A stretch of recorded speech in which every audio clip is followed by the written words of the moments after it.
আসছে শনিবার দুই পক্ষের বৈঠকে হয় নতুন পরমাণু চুক্তি, নইলে তেহরানের করুণ পরিণতি। ডোনাল্ড ট্রাম্পের এমন হুমকির পরই যুদ্ধাংদেহী অবস্থানে যুক্তরাষ্ট্র ইরান। পাল্টাপাল্টি হামলা বা হামলা প্রতিরোধের যুদ্ধ কৌশল নিয়ে ব্যস্ত তাই তেহরান ওয়াশিংটন। পরমাণু ইস্যু নিয়ে বেশ কয়েক দশক ধরেই চলছে যুক্তরাষ্ট্র আর ইরানের মধ্যকার উত্তেজনা। তবে ডোনাল্ড ট্রাম্প দ্বিতীয় মেয়াদে প্রেসিডেন্ট হিসেবে ক্ষমতায় বসার পরই উত্তেজনার পারদ এখন সর্বোচ্চ মাত্রায় গিয়ে ঠেকেছে। শান্তিকামী মানুষের মনে আতঙ্ক, আলোচনা ব্যর্থ হলে ইরাকের মতো ইরানেও প্রলয়ঙ্করী অভিযান চালাবে মার্কিন যুক্তরাষ্ট্র, নাকি বেঁধে যাবে আরেকটি মহাযুদ্ধ।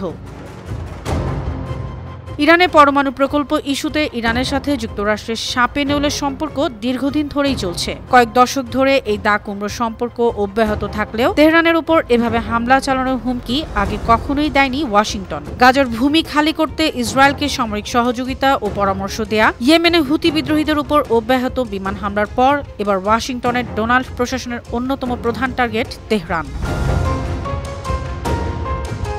তাই পরমাণু ইস্যুতে নতুন চুক্তি না হলে ইরানের হামলার জন্য যাবতীয় প্রস্তুতি নিয়ে রেখেছে মার্কিন বাহিনী। খোদ প্রেসিডেন্ট ডোনাল্ড ট্রাম্প এবং তার প্রতিরক্ষা মন্ত্রী পিট হেগসেথ সামরিক অবস্থান আরও শক্তিশালী করার চেষ্টা করছেন। এর মধ্যে মার্কিন বিমান বাহিনী ভারত মহাসাগরে অত্যাধুনিক B-2 বোমারু বিমান সহ অন্যান্য যুদ্ধ বিমান পাঠিয়েছে। এই বিমানগুলো দিয়েগো গার্সিয়া দ্বীপে পার্ক করা হয়েছে। এটি ইরান থেকে ৩,৯০০ কিলোমিটার দূরে।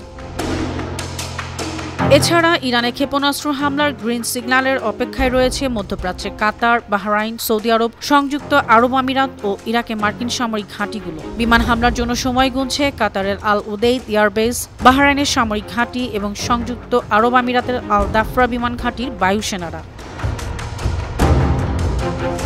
তবে ইরানও থেমে নেই।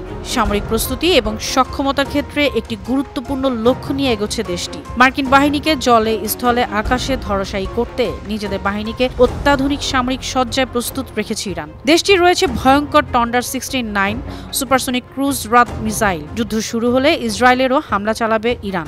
আর এসব মিসাইল ঠেকানোর ক্ষমতা ইসরায়েলের আয়রন ডোমেন নেই। তেহরানের আরও রয়েছে ভয়ঙ্কর ইয়া আলী মিসাইল, ৫,০০০ কিলোমিটার দূরে আঘাত হানতে সক্ষম সিসজিএল মিসাইল। ইরানের আরও রয়েছে শক্তিশালী শাহেদ কামিকাজে ড্রোন এবং খোরাম ক্ষেপণাস্ত্র। তাদের অত্যাধুনিক মিসাইল প্রযুক্তি রয়েছে যা এই ঘাঁটিগুলোকে সহজে নিশানা করতে পারে। তেহরানের দাবি, এসব ক্ষেপণাস্ত্রের সাহায্যে মধ্যপ্রাচ্যে থাকা মার্কিন ঘাঁটিগুলো গুড়িয়ে দেওয়া সম্ভব। এছাড়া ইরান তার যুদ্ধজাহাজগুলো ব্যবহার করে এই অঞ্চলের সামরিক স্থাপনা ও ঘাঁটিগুলোর উপর আক্রমণ চালানোর জন্য প্রস্তুত। সৌদি আরব সহ উপসাগরীয় দেশগুলো গেল সপ্তাহে জানিয়ে দিয়েছে তাদের মাটিতে থাকা ঘাঁটি ও আকাশসীমা ব্যবহার করে ইরানে হামলা চালাতে পারবে না যুক্তরাষ্ট্র। এমন অবস্থায় ইসরায়েলকে হামলার বেশ ভূমি হিসেবে ব্যবহার করতে পারে যুক্তরাষ্ট্র। আর এই দেশটি রয়েছে ইরানের ক্ষেপণাস্ত্রগুলোর তোপের মুখে। ক্ষেপণাস্ত্র, ড্রোন প্রযুক্তি, যুদ্ধবিমান ও যুদ্ধজাহাজ ব্যবহার করে ইসরায়েলকে নিশ্চিহ্ন করে দেওয়ার দাবি ইরানের। এছাড়া ইরান বরাবরই দাবি করে আসছে তেহরানের পরমাণু প্রকল্প শুধু শান্তিপূর্ণই উদ্দেশ্য। তবে মার্কিন একাধিক গোয়েন্দা রিপোর্টের দাবি, ইরান তার পরমাণু ক্ষমতা অর্জনের পথে অনেকটাই এগিয়ে গেছে। কোনো রিপোর্ট বলছে ইরান ইতিমধ্যেই পরমাণু বোমা বানিয়ে ফেলেছে। সম্প্রতি ইরান এ বিষয়েও মুখ খুলেছে। তেহরানের সরাসরি সতর্কবার্তা, তাদের বিরুদ্ধে হামলা হলে প্রয়োজনে তারা পারমাণবিক শক্তি ব্যবহার করতে দ্বিধা করবে না। আন্তর্জাতিক ডেস্ক, বানো টিভি।